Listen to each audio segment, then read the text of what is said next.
Okay, part 2 of my look at Breachway, the demo that's currently on Steam. I have unlocked the first reactor upgrade, which gives me another point that I can use to assign to any of the 3 resources. I also have the new mass resource, which is used for upgrades and repairs. Oh yeah, apologies, there was a slight whine due to a cable interference in the previous video. I have fixed that. My apologies. Okay, so you if you've listened to the previous one, you saw I mentioned the subsystems. The subsystems are applied to existing equipment slots.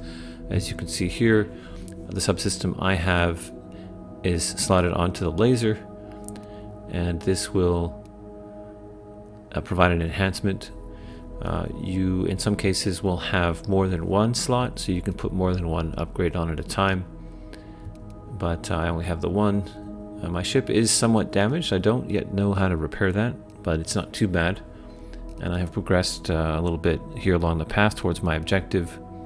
My cargo bay is empty, and I do have the infrared emitter slotted. These are the cards that I have currently, and the emitter is going to help me a little bit here. Alright, so notice that, as mentioned in the previous video, some of these just provides a source of straight damage, and others are precision attacks, which can be used to disable equipment or cards that the enemy has. Again, you can see the planets rotating in the back. Not sure of the implications of that in the full release, but I'm sure we'll find out. Okay, so as mentioned again in the previous video, you do have choices.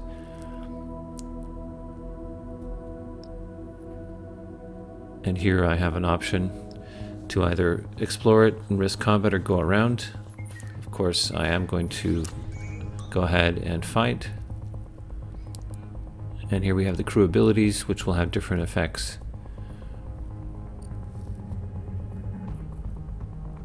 And these use command points. These are the things in the lower right. Strategic use of these will really change a fight's outcome dramatically. You can use them up front. In some cases, they're best used initially.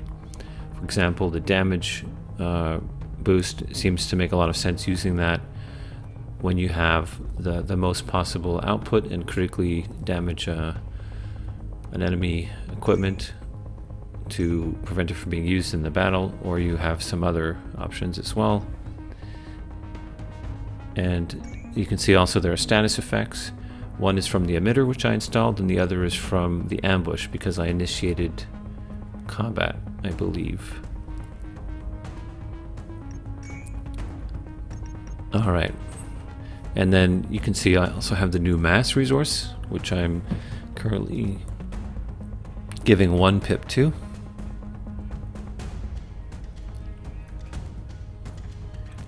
That will allow me to shield. You can see that the block card now uses 1 mass. Alright, I have to decide what I want to do here. I don't know at this stage, if these regenerate during the turn or if it's 1 per turn. I'm learning this as I go.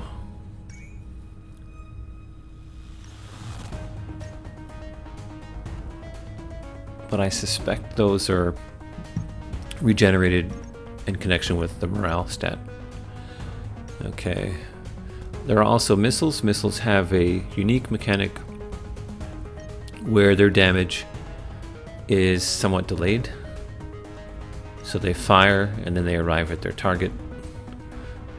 And once fired, you can't prevent them from being fired, of course, but you can mitigate the damage in a variety of ways. But that'll come up shortly. Alright, so I did go with the damage boost, and as you can see, I have the ability to do a precision strike with additional damage.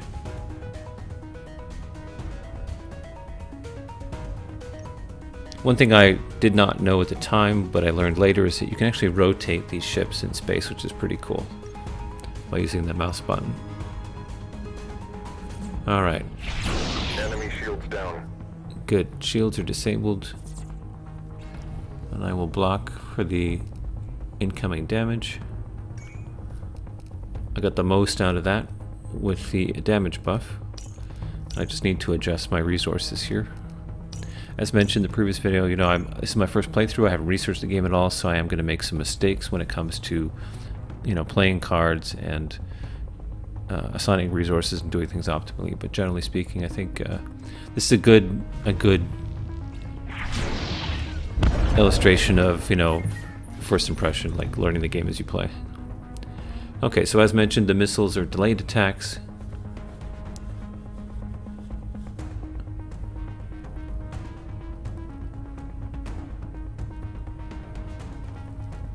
So there are two methods of mitigating damage: by using the shield cards or by shooting the missiles down, which require specific equipment and related abilities, which I do not currently have.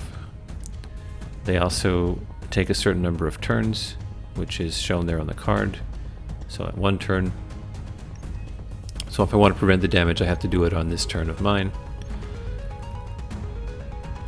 And this becomes critical when you add some more, you know, complex cards. There are different effects, so that it's more than just a question of the enemy doing an attack and damaging you that turn.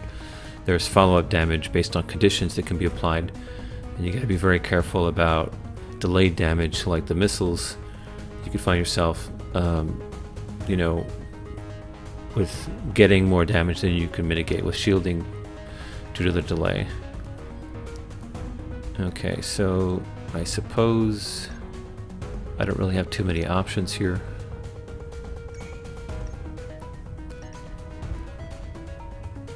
The only thing I could do if I had enough resources would be to disable the coming attack, or rather disable the equipment, so the laser pulse. But I don't think I have enough damage for that, and then I can just purely, you know, mitigate with the shield, which I don't have either. So I'm going to eat the damage regardless, right? So what I'm going to do is just try and do as much damage as I possibly can. In order to play both these attack cards, I would need 3 ordnance, and as you can see, I only have 5. Or sorry, I would need 6 total, 3 and 3, and I only have 5. So that's not going to be possible. So then my choice here is play one of the two, or hold them for the next turn. Obviously I can't do that because I've played the targeting card, and I will lose it if I don't attack at all. So I do need to use one of these attacks. I have to do some damage. I'm not going to be able to knock anything out with this attack, I don't believe. And here I am trying to attack the missile with those weapons, which I can't do. Again, first playthrough, not really sure how this works. Alright, so instead I'll just apply it on the ship and eat the damage.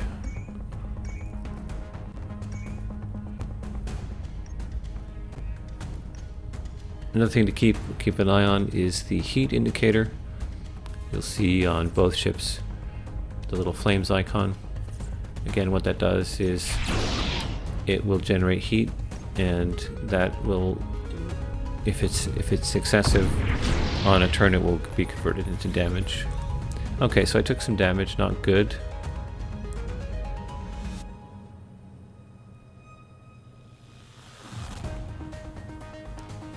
But I at least have a shield card this time.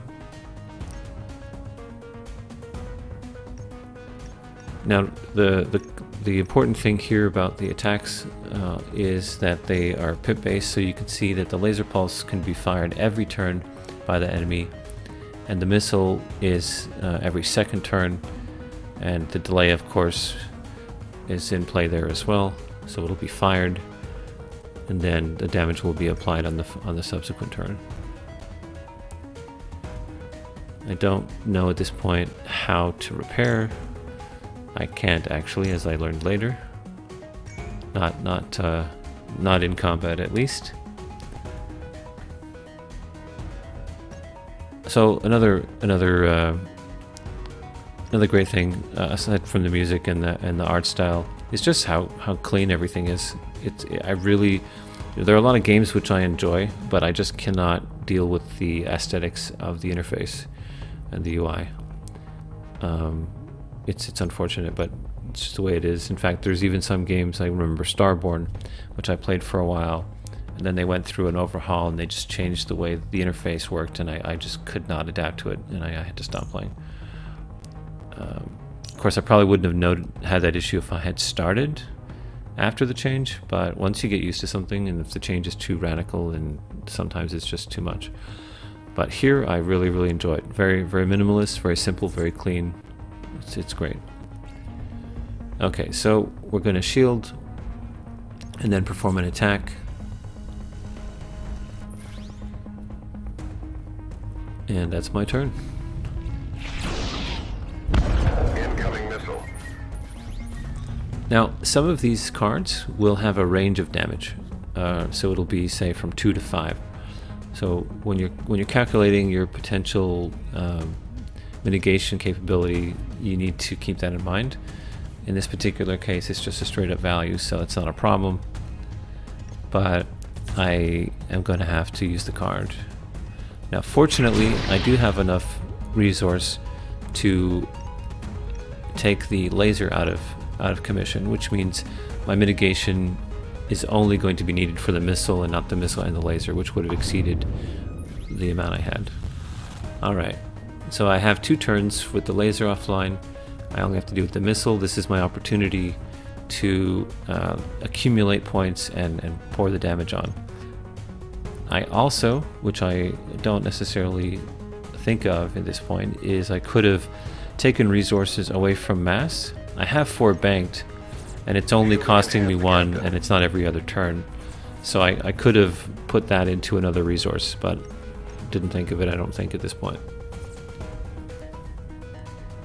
I can't attack the laser since it is already out.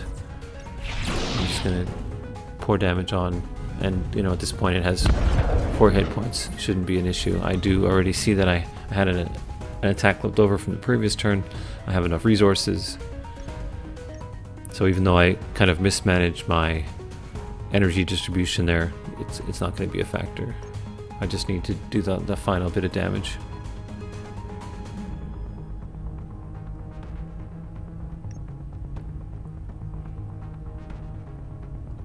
Another thing that comes into play is the number of cards that you can play at a time. So I have 3 slots in my hand, and there are cases where you're going to want to do discards, just dump cards if you don't have any offensive cards and so on, or if you're anticipating an attack you don't have any defensive cards. Okay, now there are card rewards in some cases depending on what the fight was, and they come in the different categories based on your equipment. If I had more equipment, I would get more card choices. And when you're deciding what to pick, of course, you need to keep the resource requirements in mind.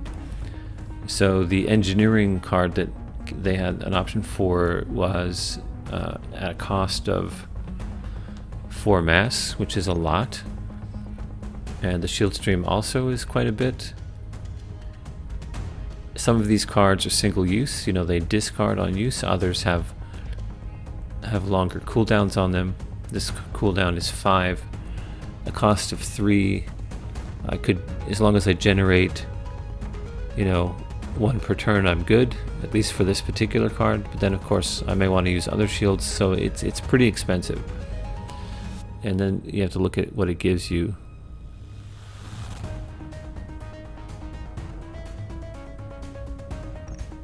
Not really sure that at this point, I need more resources to play with to use that particular card effectively. My guess is I'm better off going with something else.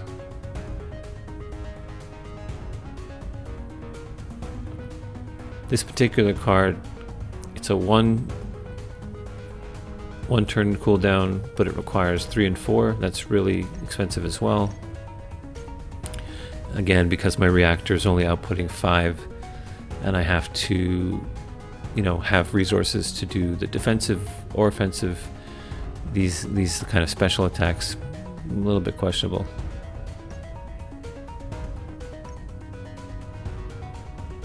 Now the paired pulse is a new attack which I don't have, but it is a precision strike and it is slightly more. The other ones are 4 and this one is 6,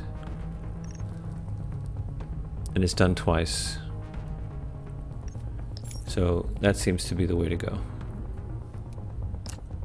I've also acquired a missile rack, which will give me another equipment slot, or rather another piece of equipment that I can slot. And then morale, of course, as mentioned, was the method by which you regenerate command points. So if you make decisions which increase your morale, that will give you those points back more quickly, such that it could even be the case that you've accumulated enough to use 2 actions in a turn. Alright, more story here.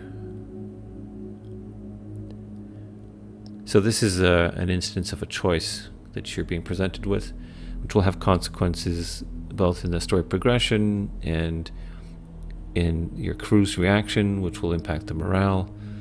And of course, given that this is kind of like a Slay the Spire style,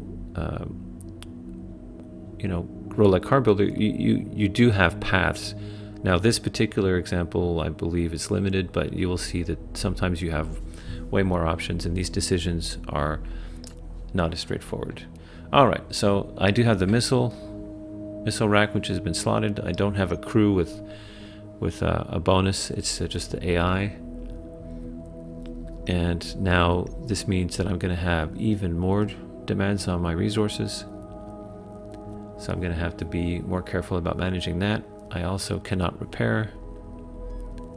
And I do not have enough of that currency to do anything at this point. So yeah, we're full up on equipment. There are also auxiliary mount and exterior attachment slots, which I don't have any equipment in my cargo bay for, so that will be later progression. We advance. I really like the way things orbit. I can see how that could be very complex when you have other ships and different conditions all operating at the same time. Okay, so I'm being warned off by the main ship and told to deviate around so I can avoid the inspection. That's why the right path is the only option there, to the right.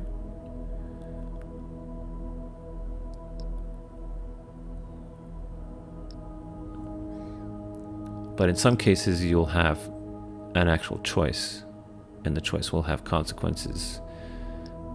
So that's pretty cool.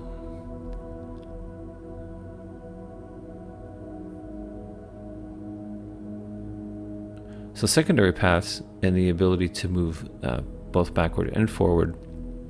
I have not played a lot of these types of games, but I have not seen one where you have the ability to move backward. So that's quite interesting.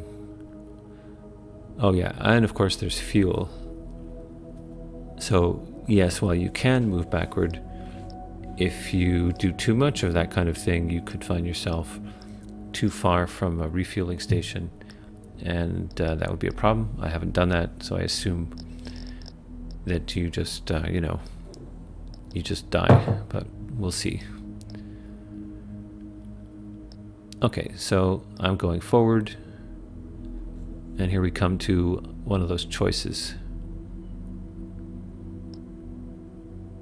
So the crew is weighing in.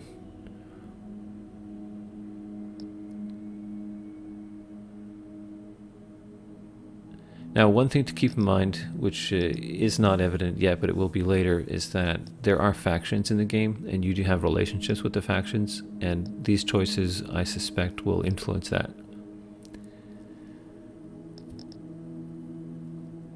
Okay, so increase in morale, as you can see on the top left.